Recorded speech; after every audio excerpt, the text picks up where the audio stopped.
welcome to Cranbrook in Devon. Well, this is a fairly new looking train station, isn't it? Well, that's because it's less than 10 years old, in fact. Yep, according to my vlogging assistant, Wikipedia, it opened in December 2015, and that's because Cranbrook is a new town. We're just outside Exeter. It's a town of about 6,000, nearly 7,000 people. I thought we'd have a quick look round, see what a new town is like. Obviously, new towns have a strange reputation in the UK. You've got like Milton Keynes, for example, famous for its roundabouts. But I thought we'd come have a look at what a new town is like in 2023. Let's do it. The train station is on the East Devon line. It's the newest station on that route. Oh look, coming out of the train station there's this little bridge over a stream. And there's a dead Peppa Pig in there. Okay, this isn't the route that Google Maps is telling me to take, but it looks nicer than taking the road, so let's do it. To mow or not to mow, by allowing the grass to grow long here, we are providing habitat for overwintering insects and the mammals, providing food for birds, bees and other creatures, reducing our carbon footprint by using less mowing machinery. It's a bit of a stretch, and improving biodiversity. These modern houses in the background. There's a designated dog walking area. And look here, a nice couple of benches with a little roof on, so if it starts raining whilst you're outside you won't get wet until you decide to walk home again. Let's have a look at what's on the Cranbrook Town Council notice board. You've got a map of the town with the meadows highlighted, and then you've got some play areas. Some rules: no horse riding allowed, no drones. Luckily I don't carry a drone for my vlogging. They've got a local food bank, as many towns do in the UK these days.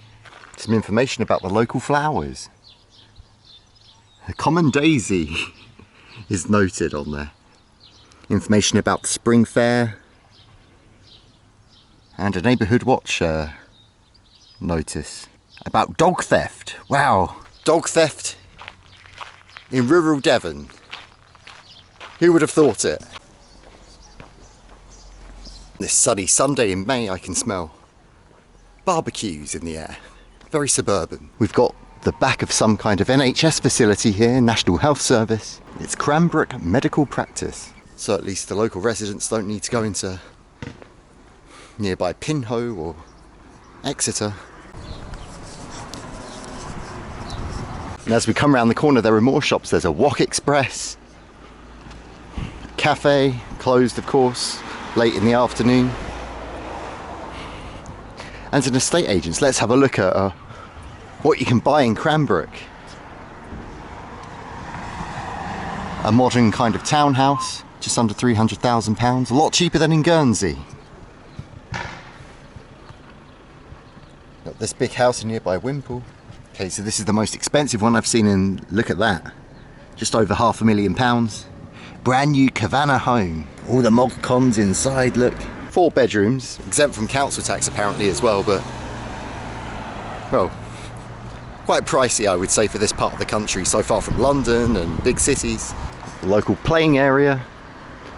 I'm not sold on this house on the corner here with its big corner kind of conservatory window. I'm sure it's nice on the inside, but on the outside it looks a little bit odd. The streets are nice and wide, plenty of space for cars to get through, and you've even got a few trees lined up, but it kind of feels a little bit like it's lacking in character, which is, I guess, a cheap criticism to make of a new town, but it's facts, I guess. Well, as close to facts as you can get with an opinion. Here's one of the big new housing developments. Taylor Wimpey, one of the South's, well, I guess one of the country's biggest builders. There's a housing crisis, well, not crisis exactly, but the south of the country especially needs more housing. So areas of lands of this are kind of just earmarked for this kind of development, as people, especially after the pandemic as well, don't want to live in the big cities anymore. They want a more rural life. And here's a roundabout. I guess we're coming out of the town, village, whatever you want to call it now. Here's the main road out of the town, or which kind of bypasses the town. It's called London Road, as many roads are called, which lead to London. London's that way. Of course, if you're driving to London, you'd be much better advised to take the M5 and then the M4 from this part of the world, but there you go, London Road. So these new towns, they're created to ease pressure on Britain's already bulging cities, and they could be an attractive option for people to move to. Bigger homes, a garden guaranteed pretty much, more land, a rural perspective, but is it a place I would really like to bring up a family? I'm not so sure. I like a bit of history around me. Another option, of course, is to move to a nice little village with a village pub, maybe a big river, not that little stream that we saw back there, and get a real taste of rural England, rural life in this country. And here you've got the north side of Exeter Airport. You can see an old British Airways jet there, I think. And a Flybe went out of business earlier this year. They had quite a few services from Exeter, and now they've disappeared for the second time, unfortunately. Good old Flybe, or Fly Maybe as we used to call it. You got a business park here, as you often get around airports. Main entrance starting here early 2012. And they've not taken that sign down in well over 10 years. Here's a big grey building, very big. The Stovax Gazco, I guess that's a gas company. Never heard of them. Ah, I've just identified this as a big Amazon depot. Obviously Amazon taking over the world and being sited right next to an airport. Good, probably economic location for them. Over there, the Tiger Moth Road. We often get roads around airports named after certain types of aircraft. Oh wow, look, Lidl, colleagues and visitors only. It doesn't look like a Lidl store. I can say I'm a visitor, can't I? I guess this is like some kind of headquarters, maybe a distribution centre. Oh, I think they do have a store over there. Welcome to Lidl Exeter. Okay, so it is a Lidl. Well, we're quite far outside of Exeter, near the airport, of course. Yep, there we go. Access to Lidl RDC only. RDC, I guess, well, I'm not sure what the R stands for, but the D, probably distribution centre, maybe retail distribution centre, something like that. I've just looked it up and it's a regional distribution centre. There you go. So that's where all your Lidl produce in Devon, maybe the whole southwest of England comes from. I guess their fresh fruit and veg and everything gets flown into Exeter Airport, and then they take it over there for sorting or packaging or whatever before distributing it around the region. And now we're coming into the charmingly named village of Clisthuniton on the Trafalgar Way, apparently. Obviously the HMS Trafalgar, famous in the waters surrounding this part of the world. And here it looks like we have the local well. Long out of use, I would guess. Look, it's now some kind of flower or plant bed, not growing much there. But I guess this is where the villagers of Clisthuniton once used to get their water from. Ah, excellent. I've spotted a pub, the Duke of York. Let's see if we can find a local refreshment to try, shall we? Have you got anything local I can try, please? Anything local? Was it beer? Because they're all just from all different parts. All different part, all right. Yeah. What's your favourite then? None of them. None of them? You don't like any of them? No, because all right. I don't drink. What's your favourite? My favourite? I'm drinking Thatcher's at the minute. But Thatcher. Yeah, we'll try Thatcher's then. Are you having a half or a pint? A pint, please. Pint. Right, so I've ended up getting a Thatcher's from nearby Somerset. Obviously not Devon, but it's near enough, and I've had Thatcher's many times before, but it's still refreshing in this weather. It's pretty warm today, about 20 degrees. Summer's on its way. Cider goes down too easily, it's like an alcoholic apple juice.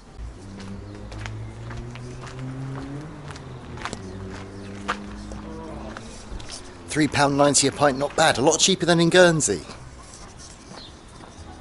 Now, just down the road you've got the Exeter Inn. Well, it's very near in fact.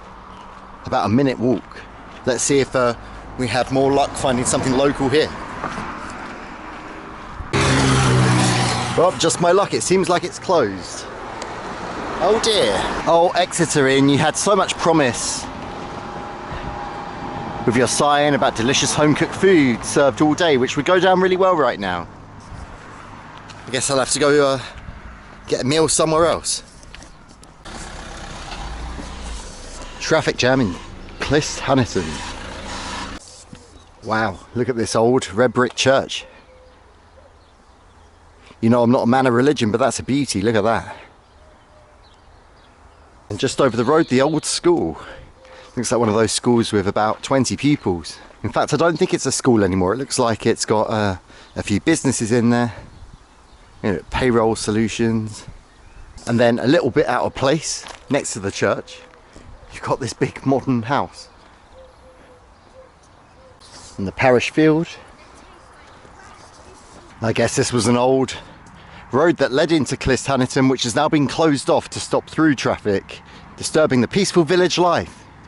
Exit the roundabout. And I think Google sent me a slightly longer way round. I think it would have been quicker to walk along the bypass road for the village through this tunnel.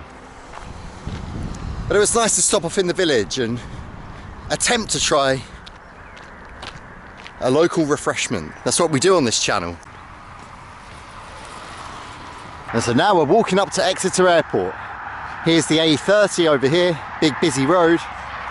And yes, you might have guessed it, the reason why I'm here wasn't completely innocent, to check out a new town or even Clisthuniton. I'm taking a flight from Exeter Airport, so it takes a little under an hour to walk from Cranbrook Station. I didn't want the rigmarole of going into Exeter and then coming back out on one of those expensive shuttle buses to get to the airport. I like where I can to rely on my own 2 feet. I've actually been in Hampshire this weekend, but to get back to Guernsey, the flights were extortionate, 160 quid about. Here, it was 80. Add on a 20 quid train fare, the chance to see somewhere a little bit new, and I was sold. Saved 60 quid, got to see somewhere else. And it's actually my first time ever using Exeter Airport, so I'm quite excited to see what it's like. You know me, it wouldn't be a travel adventure if I wasn't doing something a little bit different, a little bit random. And I must say, for access by train, it's a lot less convenient than Southampton Airport, those 99 steps they claim from the train station to the airport. And here we are at the official airport parking, right at the end of it, I guess. I bet this is full up with cars during the summer holidays.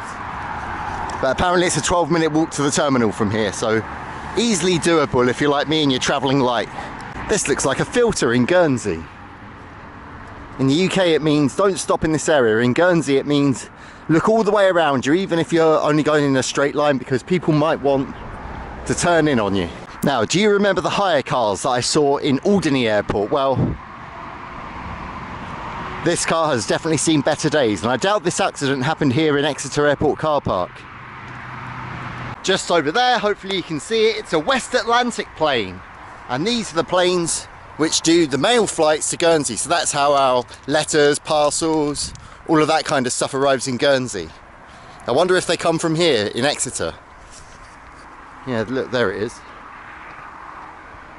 And apparently there's a bit of controversy going on about that in Jersey and Isle of Man, the 2 other Crown dependencies. They've been starting to cancel these flights and load them on to commercial operators. But apparently we're protected in Guernsey still.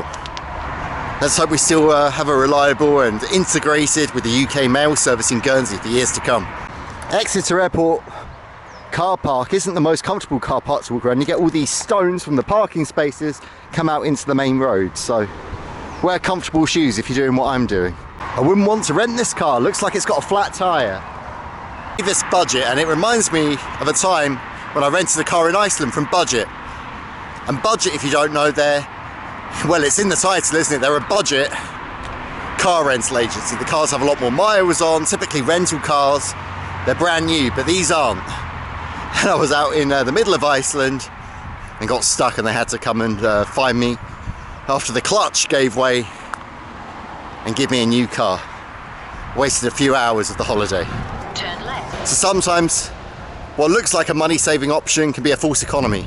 You see an advert here for Aer Lingus, and Aer Lingus do this interesting thing where at Dublin Airport you can do US pre-clearance, so your flight when it arrives is treated like a domestic flight. And what they do is link up with a lot of UK airports so that you can pre-clear customs when you get to Ireland and save a lot of time at the US border. And speaking of America, make sure, well, I hate doing this,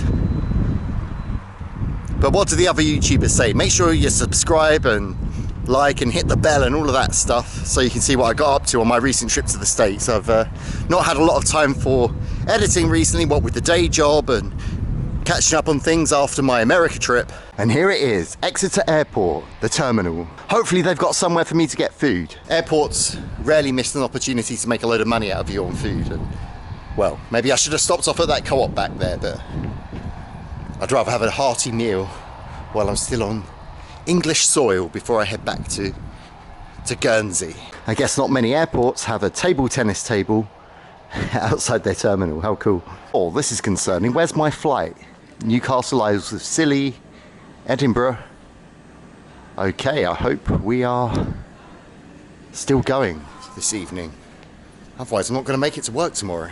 Oh, these are for tomorrow. So yes, we're on there. Look, Edinburgh. And then Guernsey, just underneath. Off we go. To one of those airports where they make you walk through a mini maze at security. Look. Wow, a security area that doesn't spit you straight out into the duty free. So if you go up there, there's a bar, viewing area and executive lounge. Oh, the bar looks like it's not being used. There's the executive lounge showing the football. But I think it's closed now, yeah. Oh no, there's someone in there. If unattended, please use the call button. Okay, I will. There we go. The lounge is open.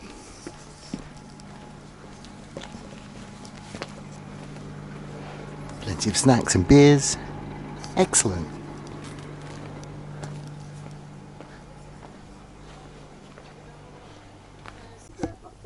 Alright, so it's not the finest selection of food and drink I've seen in a lounge, but they've got this lovely IPA from Scotland, Belfield. Never seen that before, lovely. And one of my favourites, mini cheddars. Plenty of different crisps to try as well, so we get kind of a meal. It reminds me a little of the Charleroi Airport lounge. Look, I like this. View of the runway.